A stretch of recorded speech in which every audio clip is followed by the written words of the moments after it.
Sejam muito bem-vindos a mais um episódio do Bloco Podcast. No episódio de hoje, nós vamos fazer o primeiro episódio do Bloco Podcast Responde. Perguntas que vocês enviaram para a gente numa publicação do Twitter e nós vamos comentar aqui, responder, tentar fazer da forma mais completa possível. Comigo, tenho ele, o incansável Felipe, o investidor descentralizado. Tudo bem, Felipe? Cara, tudo bem, cansado, mas estamos aí, né? É, Incansável mais ou menos. eu vi, inclusive, recentemente você lançou um vídeo muito completo no canal do Cripto TV falando de auditoria de Monero, né? Baseado no episódio nosso, enfim, ficou bem legal. É, a ideia é conseguir trazer para o pessoal que não conhece muito acerca de Monero e que geralmente fala por desconhecimento mesmo, né? Ah, porque não tem como você auditar, porque é uma blockchain fechada, etc. Cara, não. Vai com calma, tem como você auditar. E tem muitos outros insights importantes lá acerca de supply, acerca de, pô, validação no geral, que é recomendável dar uma olhada no canal do Cripto TV e ver esse episódio. Sim, sim. É, eu falei um pouquinho do Monero porque eu sei que a primeira pergunta nossa é de alguém que já fez perguntas sobre Monero, viu esse episódio, inclusive, até me mandou um comentário. Deni Torres, primeira pergunta dele. Quero uma dica fácil para fazer CoinJoin de BTC para quem tem pequenos valores. Muito bom. Boa pergunta. Bom, É uma demanda, né? Inclusive, demanda, a gente está gravando isso no dia 30, né? Dia 28. 28 teve a live, né? Domingão da mineração com o Deni, e a gente conversou uma série de coisas, e lá pelos tantos, chegamos à conclusão em comum, né? Tava eu, ele, a Rafa e o Buba, a Rafa Elando e o Buba Cripto, chegamos à conclusão que se tem uma blockchain mostrando tanta coisa, isso é um problema da blockchain, né? É do protocolo ser tão frágil nesse sentido, né? Então, sim. a gente precisa de soluções de CoinJoin, né? É, e especialmente baratas para pequenos valores. E o que você tem aí para falar para a gente? Cara, vamos lá. CoinJoin, em Bitcoin, acho que todos eles pegam pequenos valores. O da Samurai Wallet é um dos mais conhecidos, que é aquele Whirlpool, né? É bom, cara. Ele é bom, ele é fácil, ele é simples e ele aceita pequenos valores, sabe? Ah, Pequenos quanto, assim, só para ter ideia, porque é 1 milhão de satoshis ou é menos que isso? não, eu acho que é menos. Eu acho que você consegue começar com 100 mil. Tá. Então já é assim, é mais viável, sabe? Então, É, assim, é uma opção, sim. né? Tem tem também aquele da Wasabi, tem. Ah, cara, tem N opções. O que o pessoal às vezes costuma fazer também é aquele lance, né, de jogar em Lightning. Joga em Lightning numa corretora e saca depois diferente, né? Também é viável porque você usa a plataforma deles, né? Uhum. E então, tipo assim, você faz uma conta naquela, sei lá, na Kraken, porque a Kraken não tem nada aqui no Brasil, né? Ela nem aceita Pix nem nada, então, assim, é uma barreira a mais. Você faz uma conta na Kraken, por exemplo. A Kraken aceita Lightning. Você manda Bitcoin para lá, ou on-chain, ou Lightning, e saca na outra rede. Uhum. Então, tipo assim, você já consegue fazer uma movimentação diferente. Se você mandar para eles on-chain e sacar Lightning, você manda para um outro lugar onde você pode sacar on-chain. Que aí você está pegando Bitcoin novo. E sempre Bitcoin de corretora. É uma Sim, opção, entendeu? Que aí você pode sim. fazer com valor menor, você vai ter só que fazer a conta de quanto que vai custar para você de fazer o saque da corretora, porque o saque on-chain da corretora é caro, né? Mas, Normalmente é, né? enfim, Então, assim, você já prepara para pagar uns R$ 50 no saque da Kraken ou uns 70 no saque da Binance, mais ou menos, dependendo da época da mempool, né? Sim. Então, assim, é uma opção você fazer essa movimentação aí, sabe? E, assim, existem outros recursos também que dá para você fazer com menos dinheiro. Você quer falar, cara? Não, assim, tinha um serviço seu que era dois por Eu também cento mais faço, taxas, né? eu também faço, mas eu já faço com valores maiores, entendeu? Eu não pego pequeno Ah, valor. entendi, entendi. Então, tipo assim, é, eu Não, geralmente eu pego R$ 10.000 para cima, sabe? Em Bitcoin. entendi, entendi. Então já não dá para valor tão pequeno. É, Mas, enfim. entendi. Tudo bem. O Dani mesmo na live sugeriu Wallet of Satoshi, né? Você, para baixos valores, você nem precisa logar, né? Assim, ou é e-mail e senha, né? Você pega um e-mail protegido e VPN, né? E usa a Wallet of Satoshi. Então, recebe em Lightning e joga para um chain, pagando, entre aspas, apenas a taxa de rede do momento, né? Isso às vezes Na verdade, pode. a Wallet of Satoshi ela tem uma taxa, acho que de 10.000 saques, alguma coisa assim, para você fazer esses saques, tá? Só para constar. Mas, assim, ainda assim, é uma puta de uma Sim, possibilidade, sabe? É muito bom, é um recurso ótimo. sim, é interessante. Então, é, assim, no geral, né? A gente falou da Wallet of Satoshi, mas para deixar uma coisa mais atemporal até, vale a pena ver uma série dessas carteiras custodiais, né? Não, que Enfim, seja a Fênix. A Fênix, sim, ela aceita você mandar para ela via Lightning ou um chain, e ela pode sacar dos outros dois jeitos. Você pode mandar para ela Lightning sacar um chain, eu sei que dá, e a o Moon outro eu também, imagino que dê. a Então, Moon, a Moon eu nunca usei, mas sim, é outra Moon é opção. possível. Então, assim, olhe, né? Esteja, acho que dica geral, né? Para responder isso, esteja atento também a essas questões de carteiras, né? De É, um, Lightning, afins, está de olho nisso, que às vezes pode aparecer opções. Vou deixar um link na descrição, de uma exchange, se não for problema. Se você quer passar com ela por exchange, né, até para deixar ela limpa, você tem na Nexo, dependendo da situação, um saque gratuito em Layer 1 por mês. Então já é alguma ajuda, né? cara, só uma questão acerca desse assunto é que para quem não quer KYC algum, é bom avaliar essas carteiras que são não custodiais e que você não fez nenhum tipo de identificação, né? Fazer isso numa corretora significa necessariamente passar por algum tipo de KYC. Às vezes você só quer, por resguardo, dar uma limpada no Bitcoin. Não é nada absurdo e tal, então você pode fazer numa SEX. Caso contrário, use essas wallets, é uma opção melhor, ou os próprios coinjoins mesmo, né? Bem lembrado. Também vou deixar na descrição um link de uma corretora, duas corretoras, não KYC. Então você só entra com e-mail e senha, tem até US$ 2.000 por dia, se eu não me engano, saca um chain, recebe Lightning, enfim, tem todas essas coisas. Você pode sacar Lightning também. Eu sei que Lightning, saque são 6 satoshis de taxa, então um chain eu não tenho certeza. Ele varia muito, on-chain, Varia, varia varia. Então, demais. assim, também não tem como dizer, mas fica a dica e a sugestão também, né? Próxima pergunta do Trump nordestino. Qual solução vocês acham que será adotada para a real popularização das criptos com autocustódia e sem depender de terceiros? Digo isso até para mim que nem sou arcaico nem moderno, não vejo o modelo atual viável, cold wallet, seed, etc.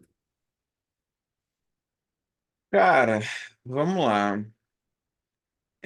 Eu acho que as soluções elas já existem, porque o que as pessoas às vezes elas não veem é que você trocou uma agência e conta corrente por um endereço de carteira. Você não vê que você trocou a sua senha do cartão e a sua senha eletrônica por uma CID. Você não vê Sim, que você trocou o que você tinha em reais por bitcoins, que seja. e você não percebeu ainda que escanear um QR Code é igual pagar com Pix. É a mesma coisa. As pessoas elas só não viram, tipo assim, elas só não aceitaram ainda, porque você fala assim, ah, é Bitcoin. Então você cria-se, né, essa meio que pé atrás, né? Sim, Então, assim, é basicamente a mesma coisa, sabe? A única diferença é que você tem que ter mais responsabilidade com isso, né? Porque você não consegue ir lá no gerente e reaver dinheiro perdido. Mas isso é um processo mais pessoal, eu diria, né? Mais individual do que qualquer outra coisa, porque a gente está muito acostumado com terceirizar a responsabilidade. Qualquer coisa você vai no gerente do banco, qualquer coisa você aciona a justiça, qualquer coisa você vai no político, você vai no vereador. Então, tipo assim, é muito comum para a gente você jogar para alguém resolver um problema.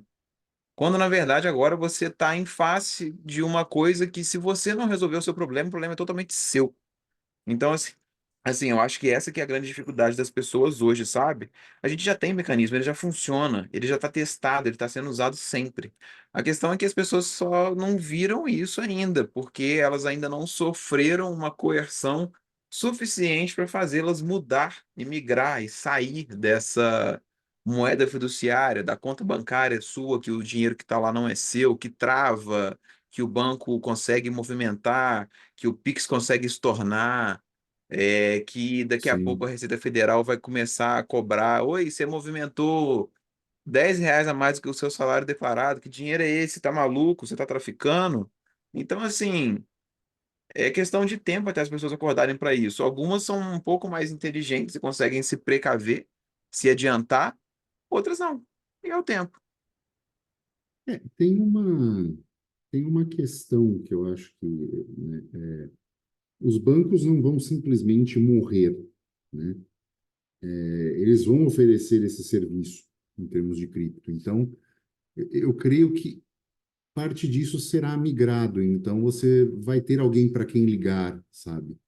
Eu acho que de alguma forma isso vai acontecer, né? É Justamente bem por isso, observado. né? Justamente por isso, né? Por essa comodidade. A gente está num momento em que é o seguinte, a informática como um todo, para o afegão comum, ela virou um processo passivo, né? O seu computador, ele é configurado, o seu celular, ele é configurado e você simplesmente navega com ele, né? Não é mais um processo que era ativo como era na década de 90, né? Que você tinha que entender de conexão dial-up para se conectar na internet por uma placa fax modem de 56 kbps, né? É, então você não tem mais que entender esse bando de coisa, é ver se a anteninha do Wi-Fi está conectada e ponto final. Nas criptos, esse processo ainda não é passivo, ele é ativo. Então depende de você buscar uma série de coisas, você buscar uma série de soluções, enquanto para o dinheiro fiduciário já é um processo passivo, né? Especialmente no Brasil, que é muito acostumado a fazer transações online, né? Menos em outros países, né? Menos como a gente conversou com a Luana, que é no Paraguai, é menos do que aqui. Então, o papel moeda aqui ainda também é muito usado. Então, eu acho que essa questão é um pouco disso. O sistema bancário vai se adaptar e as pessoas precisam entender que, no momento, lidar com criptos, como no geral, ainda é um processo ativo e não passivo, né? Acho que é por aí. Não, faz todo sentido. Eu acho que isso exige de você, ao lidar com, por exemplo, Bitcoin que seja, exige de você um pouco de você sentar e querer aprender a mexer na plataforma, querer entender como é que ela funciona, que seja uma wallet, você ter aquela beginner's mind para você ver e resolver aquele problema e aprender e tal. Enquanto com um banco já está uma coisa muito, sabe, massificada, Sim, né? Então, assim, o aplicativo do banco ele já tem a ideia de ser desenvolvido para ter a facilidade e tal. Pô, o aplicativo do Bitcoin ainda não está tão assim, eventualmente estará. Então, É, Eu acho que é uma questão de tempo até com que isso seja corrigido, principalmente pelo fato da coerção estatal, que eu acho que vai chegar firme. Mas aí, cara, é tempo. E assim, e o que você falou, cara, é uma ótima ideia. Eu acho que os bancos faz todo sentido que eles façam uma custódia de criptoativos para as pessoas. Eu não duvido que isso sim. aconteça, não. Empréstimos colateralizados, toda essa Bem questão. legal. Empréstimo colateralizado já tem empresa que faz isso. A gente já tem a Sovereign Swap, melhor empresa de empréstimo colateralizado em Bitcoin que existe no mercado hoje que eu conheço. Recomendo, tá? Depois Sim, vocês chamam no Telegram lá, Sovereign Swap, S-O-V-E, só V, R-E-I-G-N, Swap, S-W-A-P, tudo junto, Sovereign Swap no Telegram para fazer um empréstimo colateralizado em Bitcoin, não vender o seu Bitcoin, ter ele todo de volta no final do prazo e receber uma grana em fiat se você está precisando. o link está aqui na descrição também. Obrigado. Mais uma pergunta, e eu deixei o nome porque eu sei que a galera vai começar a fazer perfil só para isso. Lenhador Suado manda pergunta. Vale a pena minerar no processamento ocioso do meu PC enquanto uso para fazer tarefas leves? Tem como eu não acabar com a vida útil dele? Bom, essa é um problema, sabe? Assim, as pessoas sempre vêm com esse questionamento, principalmente quando ouvem que a mineração está mais rentável, né? Você utilizar o seu equipamento para minerar enquanto você está realizando tarefas é extremamente problemático, porque, assim, eu não sei se alguém aqui já tentou, mas se você tenta instalar um antivírus, um antivírus não, um minerador no Windows, ou até É mesmo no Mac, horrível, horrível, horrível. ele dá aviso de vírus. Esse aviso não é à toa, né? É, em toda a história, por exemplo, da mineração do CPU, o, o minerador mais perigoso da história foi o XMRig, né? Que hoje é do Monero. Bom, Não estou bom, dizendo que hein? não foi resolvido, tá? Mas que mais pegou pessoas com backdoor foi o XMRig. Isso não significa que não possa aparecer outros que também tenham isso, mas é uma porta aberta de comunicação com o seu computador que pode ser usado de forma maliciosa. Pode estar dentro do próprio antivírus, por mais que ele esteja no GitHub e seja aberto, ele pode ser na comunicação com a pool. Então, existe uma série de riscos que você está colocando o seu computador de forma desnecessária. Então, esse é um primeiro ponto importante que vale a pena, porque, assim, às vezes é o computador que você vai fazer transações, sabe, em criptomoedas. O Berna mesmo, que já foi entrevistado aqui, já teve um problema uma vez em que esse backdoor simplesmente instalou um aplicativo que reconhecia uma carteira de Ethereum quando dava o Ctrl+C nela, e na hora que apertava o Ctrl+V, mudava para outra que era a wallet dos caras. Ele minerou 3 dias para uma outra carteira, né? E aí, quando ele foi ver, né, que ele foi investigar o que tinha acontecido, ele olhou nas pools de mineração, tinha mais de 200 rigs minerando para essa carteira. Então, ou seja, uma fragilidade que acontece no Windows. Então, assim, eu não recomendo que façam isso quando você estiver fazendo tarefas leves, né?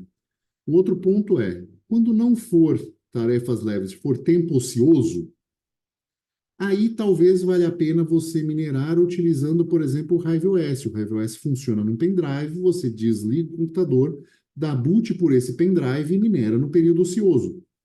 Aí é seguro, né? Porque você está lidando com um software que só faz isso, a carteira já está registrada, então não há risco para o seu computador nesse sentido. O mesmo se um atacante invadir o sistema, ele vai invadir o HiveOS e vai conseguir, no máximo, mudar a sua carteira para a carteira dele. Então, é algo que fica limitado, né? Dentro da ação. Ele não consegue fazer grandes outras coisas. E tem como não acabar com a vida útil dele? Cara, você está usando ele numa condição diferente, então é importante que você veja se a sua placa-mãe tem suporte bom para esse processador, né? A gente está falando de VRM sobrando de sobra, uma boa alimentação, se ela não esquenta muito, né?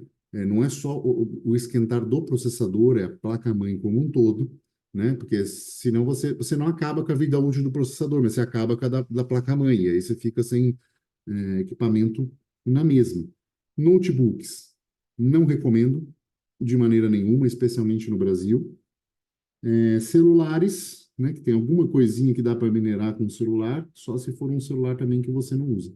Acho que é isso que eu tenho de recomendações. Alguma, Cara, alguma coisa da sua ah, experiência em relação a isso? porra, minha experiência de minerar com o computador que você usa é horrenda, é muito ruim, cara. Você fica limitadaço, sabe? Tipo assim, por mais que você ache, né, que eu tenho esse tanto aqui ocioso no meu computador, você olha lá no um Ctrl Alt Del lá e você vê que tal, cara, não é legal porque o computador fica lento, ele fica chato, aí ou a mineração Sim, agarra, ou o seu processo agarra, alguma coisa vai agarrar. E sim, além dos poréns com o vírus, né, igual o Hugo falou, então, tipo assim, computador principal, cara, pô, computador principal, você tem que ter um respaldo diferente com ele, sabe? Você tem que ter um zelo diferente, então você não pode sair metendo uma coisa de mineração e tal. E assim, dependendo do aplicativo que você põe para minerar, o programa e tal, ele dá erro e tem que fazer um troubleshooting, tem que instalar uma parada diferente. Então, assim, sim. você sabe, é ficar mexendo demais no computador principal, o tipo da coisa que eu não recomendaria. Eu já minerei em notebook, tá? Notebook, laptop antigo, notebook é caderno. É, e tipo assim, dá pro gasto, deu pro gasto, até o momento em que ele não aguentou mais nada e morreu. Mas Pois é, era morreu um, ainda, era, né? era um laptop antigo, antigaço, na verdade. Era uma mineração pura e unicamente assim, de brincadeira, era de Monero, e assim, eu não precisava daquilo, não era para ser rentável. E Aprendizado, né? assim, e assim, morreu, morreu, top. Eu não estava usando, eu não precisava daquilo. Exato, Então, exato. assim, são critérios a avaliar, entendeu? Então, assim, um grande não a priori, né? Resumindo, e se for fazer no período ocioso, com certificado que você tem estrutura para aguentar toda o desgaste, né, o calor gerado pela mineração, eventualmente até criar um perfil na BIOS só para isso, para você fazer undervolt, fazer uma série de configurações. Para ver se serve ou não, recomendo muito o canal do Berna Cripto, né? Ele tem conteúdo bem específico falando disso, de underclock, undervolting, placa-mãe, coisas assim, processador para rodar de forma mais eficiente. Então, acho que vale a pena nesse sentido dar uma olhada. E se for fazer, como eu disse, período ocioso completo e utilizando o RiveOS, que é muito mais seguro nesse sentido. Show, pra mim é isso. Bom, agora a pergunta do Manel Ceará. Como o Hold pode monetizar os bitcoins? Monetizar em que sentido, né? Se é É, você ter lucro. eu deixei em aberto justamente para a gente falar vários pontos, né? Tá, vamos lá. Minhas perspectivas. Se monetizar quer dizer ter lucro, o hold, para você monetizar, é simplesmente você comprar numa época que ele vai valorizar. Simples assim. Se você vai acertar essa época é outra história, né? Ah, sim. Mas, por exemplo, 2023, né? Um exemplo de ano que ele subiu sei lá, 15%, cento e poucos por cento. Se você comprou em janeiro de 23 e estava com ele até dezembro de 23, você teve uma valorização de 100%. Então, você monetizou, né, de certa forma, o hold do seu Bitcoin. Agora, se foi um daqueles anos onde ele terminou com menos 40%, você não teria monetizado. o seu Bitcoin que estava em hold. Eu acho que assim, é super simples o processo, se é essa a questão, né? Você só monetiza hold segurando. Se ele está querendo entrar na seara de staking, é, essas coisas de protocolos, disso, daquilo, cara, eu não recomendo. E se for ser feito, que seja feito com um percentual pequeno do patrimônio. Porque Sim, é risco, tá? Então, assim, staking em corretora. Ai, mas a Binance está dando 5% ao ano em Bitcoin. Cara, eu sei, mas o risco dos 5% é você perder 100%. Então, assim, toma cuidado. é, É, isso é importante de eu, pensar. exatamente, né? Assim, é um risco que eu não correria, né? Então, talvez rodando. E se quiser fazer um stake em corretora, divide entre duas ou três corretoras diferentes, apenas 20% do seu portfólio. Então, assim, são ideias, né, para você tentar monetizar o hold, apesar disso não ser nem de longe a melhor coisa, nem a mais segura, né? E eu ainda pensei num outro ponto, né? Assim, como o Rude pode monetizar no sentido de transformar o dinheiro, o Bitcoin em dinheiro, né? Isso é dinheiro, cash. Não pode. Então, assim, se estiver pensando só em hold para esperar que o Bitcoin se transforme magicamente em moeda circulante, isso não vai acontecer, né? A gente teve a entrevista recente com o Ricardo do Bitcoin aqui, na de Volante, e é importante construir as pontes de aceitação, né?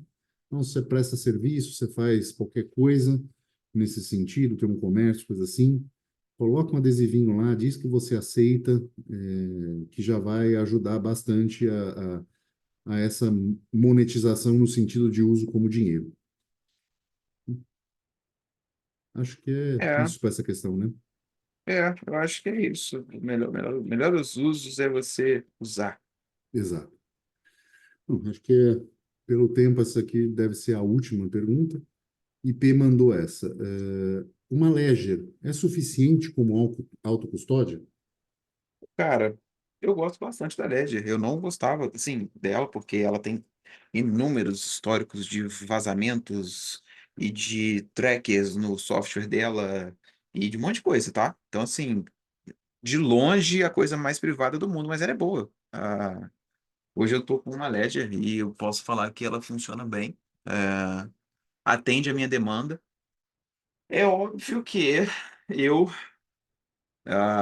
não confio 100% nela, não vou, né? Não vou ficar 100% em LED. Entenda quem quiser entender, entenda quem conseguir entender o que eu quero dizer com isso. Mas ela é boa, ela tem atendido minhas demandas. Ela tem atendido algumas demandas shitcoiners minhas, que são interessantes. Principalmente você pode usar o Ledger Live no celular. Então eu posso colocar, né, o Ledger Live em diversos dispositivos e eu consigo ver o quanto que eu tenho de saldo em diversos dispositivos. Eu consigo ver, às vezes, uma transferência que eu fiz para minha Ledger sem ter que plugar a Ledger no computador. Eu posso ver isso de outro lugar. Eu gosto de acompanhar o saldo dessa forma. É como se fosse aqui uma view only, né, no seu telefone. É interessante. Ela aceita NFTs. Eu tenho alguns NFTs, né? Até o meu bonequinho da minha logo é um NFT, na verdade, né? Não, eu não comprei. Eu não sou shitcoiner nesse ponto, mas enfim. É, mas, tipo assim, ele aceita NFTs, aceita umas outras coisas. Uma coisa muito legal que a Ledger aceita e que fez muita diferença para mim, principalmente nessa fase agora que o Bitcoin está muito esticado e eu não estou querendo aportar em Bitcoin, eu gosto de guardar dinheiro em um SDT, é que na Ledger ela permite você fazer uma carteirinha dedicada dentro do Ledger Live para o SDT na rede Polygon. E a Hum, Trezor não permite você fazer isso. A Trezor deixa você usar o SDT na rede Polygon, mas aí você tem que usar uma carteira externa, então eu tinha que usar MetaMask. Eu não gostava de ficar usando MetaMask para ter o SDT na Polygon, porque eu acho a interface da MetaMask ruim. Então, tipo assim, você poder abrir o aplicativo da própria carteira e usar lá dentro um SDT, por exemplo, na rede da Polygon, que é super barato de transacionar, foi legal. eu preferi ter o SDT na Polygon na Ledger do que na Trezor. Então, assim, é um detalhe.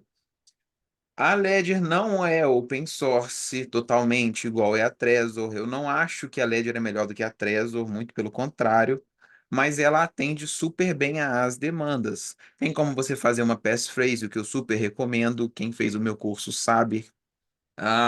Então, assim, dá para fazer. Que dá, né? Respondendo a sua pergunta, sim, dá, né? É claro que tem os poréns, que o Hugo vai provavelmente falar agora, mas que dá.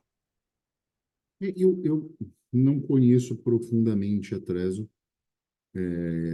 Na verdade, a Trezor me levou até uma pessoa, chama-se Joe Grant. Esse cara, provavelmente você não era nascido, Felipe, mas lá na década de 90 teve um caso nos Estados Unidos de um monte de adolescente que foram presos porque os caras hackearam, invadiram tipo o Pentágono, assim, né? E aí eles fizeram um acordo para não ser preso, né? Pegar uma puta pena. Então eles prestaram serviço pro governo americano e ele era um deles, né? Tem um vídeo no canal dele, mostrando como ele invadiu uma ledger para resgatar o fundo de um cara. Então, tipo, ele, assim, ele se reformou na vida e hoje ele faz hacks do bem nesse sentido. Então, ele recupera criptos e afins. E ele hackeou e mostrando, né? Era um firmware mais antigo e no final ele mostra, olha, mas a empresa tem isso, então, ó, tá aqui, eu reportei esse problema para elas e ela já corrigiu isso, mas era um problema de um firmware que ele mantinha o armazenamento da seed na RAM quando você A ligava. Trezor faz isso. Então, As duas Trezor mais antigas fazem isso. as mais antigas mesmo, né? Versão 1 ponto alguma coisa assim. E aí ele conseguiu, através disso, achar a seed e a senha do cara, e aí ele conseguiu recuperar as criptos. Então, assim, não é uma carteira amnésica, guarda informações e essas informações são possíveis, né? Assim, um procedimento que durou horas, né? Então, vamos pensar com, né? Não é uma coisa que qualquer um chega e fala, peguei, né? Então, assim, é um cerco mais elaborado na sua segurança que precisa ser pensada, mas é possível, né? Porém, eu creio que pelas facilidades que você colocou, todas, eu creio que para alguém que está iniciando, né, acho válido dividir o que você vai usar, né, como você mesmo disse, para o SDT, para alguma coisa, ter uma outra carteira para Bitcoin, né, fazendo uma nova seed, pelo menos, usar uma coisa só para guardar Bitcoin e guardar o resto em outras, né? Enfim, ter essa divisão de carteiras. Mas é um passo importante, assim. Acho que você tá seguro para um indivíduo comum, né? Acho que é por aí. É, é válido. Tipo assim, é viável, mas assim, são várias as nuances, é claro, né, nesse meio. Dá para Claro. você fazer uma baita de uma autocustódia, sabe? Você não vai ter problemas, assim. Mas como modelos de ameaça diferem entre pessoas e tal, você tem que fazer uma análise bem pormenorizada da sua situação, entendeu? Sim. Bom, vamos chegando ao final. Agora é o momento que o Felipe traz uma notícia. O que você tem de Bom, notícia para a gente hoje? vai até meio que encontrar, né, com isso que a gente está falando agora. Polícia confisca 10 bilhões de reais em Bitcoin de um site alemão de filmes piratas, que depois de uma investigação de alguns anos, Sim, a polícia conseguiu apreender esses Bitcoins. Toda notícia fala, né, que autoridades confiscam, sabe? É sempre assim, né? sim, é para tentar Autoridades dizer confiscam que Bitcoin para que a para dar autoridade aquele consegue, né? para dar aquele negócio, né, e tal, mas só para lembrar, né, um detalhe é que tá aqui na notícia, os bitcoins, deixa eu ver. Não, peraí. O cara se entregou e fez voluntariamente a transação. É, exatamente. Aqui, É, ó, os bitcoins foram apreendidos depois que o acusado os transferiu voluntariamente para as carteiras fornecidas pelo BKA, que era a polícia lá, né? é, é, Então, isso depende da é, capacidade de persuasão dos policiais alemães, né? Enfim, talvez eles tenham tem sido que bem conversar, né? Tem que conversar muito bem. persuasivos e convenceram, Isso. né? O cara ter uma redução de pena se ele colaborasse dessa forma, né? Mas, enfim, parece que eles converteram tudo em Bitcoin na época e ficaram até hoje, né? Era uma plataforma estilo Netflix, assim, só que de pirataria mesmo, né? Então, É de 2013, o negócio é é, bem antigo até, né? então foi uma situação dessa. Mas Um, eu acho engraçado, acho que vale realmente a gente comentar esse ponto que é sempre isso, né? Polícia apreende e não sei o quê, assim como se o Estado tivesse todo esse poder em cima da privacidade de certas coisas, né? Eu abri a notícia esperando dizer que tinha entrado para a OFAC europeia ou coisa assim, né? Que não tinham feito, mas o cara resolveu voluntariamente entregar. Eu acho que, enfim, são coisas das pessoas querendo botar medo em cima de situações, assim como foi recentemente do Monero também. acontece, sabe? Uma coisa que eu acho interessante da gente falar e tal, é, assim, meio que um jabá pro meu curso Método PAC, sim, tá? E não defendendo o bandido nesse caso, mas se você for olhar, existe alguma forma de planejamento entre você dividir, sabe, entre diferentes carteiras, entre você não ter tudo no mesmo lugar, coisas assim que eu gosto de falar, e eu trago isso não por, tipo assim, mais uma vez, não defendendo o bandido, mas pensando na proteção, né, do indivíduo que em algum momento pode precisar, entendeu? Sim, Dessa proteção. me lembrou, Então, bem lembrado, cara, uma coisa importante. A gente não é a favor de crime. A gente quer que criminosos sejam pegos e sim. condenados. Não, não é isso. A gente quer que o indivíduo tenha privacidade para transacionar. A gente é pró-liberdade só, né? Sim, sim, eticamente, né? Não é que eu quero isso porque eu quero que a bandidagem. Não, longe Não, não, disso. longe disso. Até porque a bandidagem já faz, mesmo sem isso, né? Então, né? Quem É, está vendo as coisas acontecerem no Brasil está vendo que, né? Enfim, uma colega recentemente ontem foi publicar no Facebook, eles têm algumas unidades de CrossFit em São Paulo e uma das unidades foi invadida e os caras levaram mais de R$ 20 mil de equipamentos de dentro, cortaram até, eles roubaram até os cabos de energia de cobre. o cara, é muito complicado. Tipo assim, e esse tipo de bandido eu sou contra, sabe? Quando eu falo as paradas assim, é porque eu sou a favor de você ter o seu dinheiro pra si, né? Entenda quem Sim, quiser. sim, sim. Mas isso aí não, pô. Isso aí, se eu fosse, se eu estivesse na posição lá, eu ia fazer igual o Bukele, pô. Assim, o caso foi bizarro. O vizinho filmou os caras, chamou a polícia, passou uma guarda civil na frente, metropolitana, o cara chamou, os caras não pararam, enfim, foi o puro suco do Brasil, né? É, é bem isso. Enfim. Mas é isso, entenda que a gente não é a favor de bandido quando defende privacidade, a gente é a favor de indivíduos terem privacidade, né? Soberanos, pronto. Soberanos terem privacidade, assim, você fazer o seu número 2 com a porta fechada, né? Enfim, é E isso. sem que seja uma parede de vidro, né? Exato, exatamente. Então, é umas coisas que precisam ficar claras, né? A gente deixa isso claro para justamente reforçar que a gente é a favor que crimes sejam punidos e bandidos vão para a cadeia, né? Sim. Infelizmente, elas são tudo estatais, A gente gostaria de ver uma segurança privada, instituições privadas de encarceramento, enfim, mas é importante a gente dizer essas coisas. Bom, estamos chegando no fim de mais um episódio do podcast.